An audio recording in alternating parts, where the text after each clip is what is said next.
आज के समय में हमारे हिंदू धर्म में गरीबी, दरिद्रता बहुत ऐसे कारण उत्पन्न हो रहे हैं। तो गरीबी, दरिद्रता ये सभी कारण किससे आती है?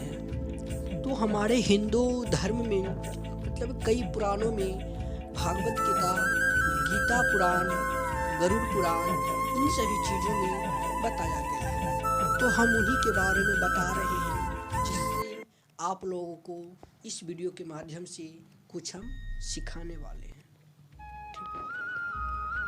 इंसान अपने सुख दुख के लिए काफ़ी हद तक खुद भी जिम्मेदार होता है। भगवान भले ही आपके भाग्य में धन और सुख लिख कर भेज दे, लेकिन आपकी हर बात पे भगवान नजर रखते हैं और आपके कर्मों के अनुसार भाग्य को बदल भी देती हैं।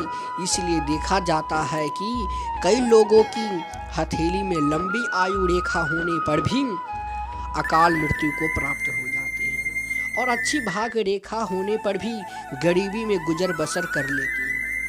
भगवान श्री कृष्ण के मित्र सुदामा भी इस बात पे उदाहरण बन चुके हैं, जिन्हें अपनी भूल के कारण अत्यंत गरीबी का सामना करना पड़ा। हालांकि बाद में श्री कृष्ण भगवान की कृपा से उनकी गरीबी भी दूर हो गई। यहाँ हम सब कुछ ऐसे कारणों को बता रहे हैं जिनकी वजह से भाग्य रूठ जाता है और गरीबी का सामना करना पड़ता है।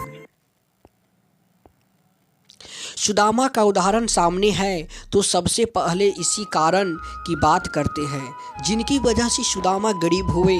सुदामा ने लालच में आकर गुरु माता का दिया हुआ भोजन अकेले ही खा लिया, जबकि उसमें श्री भगवान श्री कृष्ण का भी भोजन था। दूसरे का हिस्सा खा लेने की वजह से सुदामा को पूरी जीवन गरीबी का सामना करना पड़ा। यहाँ यह भी ध्यान में रखना है कि गीता में यह कहा गया है कि जो भगवान का भोग लगाए बिगड़ भोजन करते हैं वह चोरी का अन्न खाने के समान भूल करते हैं। इसकी सजा लोक परलोक दोनों जगहों भोगनी पड़ती है, इसलिए दूसरे का हक नहीं छीनना चाहिए। महाभारत के अनुसार पर्व में कहा गया है कि दानेन भोगी भवति ही, यानी उदारत से भोग प्राप्त होता है। भूखा और गरीब आदमी घर के द्वार पे भोजन मांगने आए, उसे दुष्कार करके भगा देना महापाप माना गया है। ऐसे व्यक्ति को धन में बरकत कभी नहीं होती है और लक्ष्मी इससे भी रूठ कर चली जाती है। श्रेता और स्त्रियों के नाम सकृता, मातुमिष्टा, पालिता, गृहांची भवती, यानी स्त्रियों ही अर्थात लक्ष्मी हैं। श्रेय चाहने वाले को अनादर नहीं करना चाहिए। जो पुरुष अपनी पत्नी के साथ बुरा व्यवहार करता है, उनके साथ कटुट वचन बोलते हैं, उससे अच्छे हरकतें गंदे हरकतें करते हैं, उसे मारते हैं, उसे पीटते हैं, तो इससे लक्ष्मी माता क्या होती है, उसके घर में लक्ष्मी कभी नहीं रह सकती है। जहाँ गृह लक्ष्मी यानी घर की स्त्री का अनादर होता है, वहाँ अधिक समय तक लक्ष्मी कभी नहीं रह सकता। यहाँ वहाँ गरीबी आते देर नहीं लगती। मंदिरा और जुआओं को सर्वनाश का कारण माना गया है। इसका कारण महाभारत में प्रत्यक्ष रूप से दिखाया गया है कि जुआ खेलने के कारण चक्रवर्ती सम्राट यशोधर को अपना राजपाट गंवाना पड़ा और अंत में पत्नी तक को दांव पर निछावर कर दिया। यशोधर को वर्षों के भाई और पत्नी के साथ उसे क्या हुआ, वन वन भटकना पड़ा। पर स्त्री गमन को महापाप माना गया है।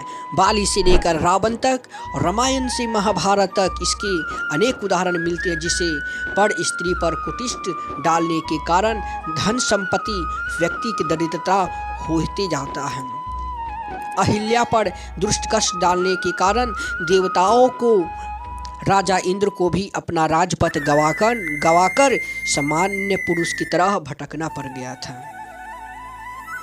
हमेशा इस बात का ध्यान रखना चाहिए कि इसलिए शास्त्र में कहा गया है कि ये 5 ऐसे महापाप होते हैं जो लोक परलोक और अगले कई जन्मों तक मनुष्य को दरिद्र बना देते हैं, इसलिए इससे बचना चाहिए। जिनके भी घर में ये सभी काम होते हैं, स्त्री का अनादर होता है, वहाँ पे लक्ष्मी कभी नहीं रहता है, वहाँ पे दरिद्रता और गरीबी बढ़ते ही जाता है। तो हमारे हिंदू धर्म में इन सभी चीज़ों को अभी क्या करना है, कम करना है। अगर इस वीडियो के माध्यम से आप लोगों को कुछ सीख मिला हो तो इस वीडियो को लाइक और अपने फैमिली मेम्बर में इसे शेयर ज़रूर कीजिएगा, ताकि वहाँ पे भी ये हरकतें ना हो। वीडियो अच्छा लगा हो तो लाइक और चैनल को सब्सक्राइब कर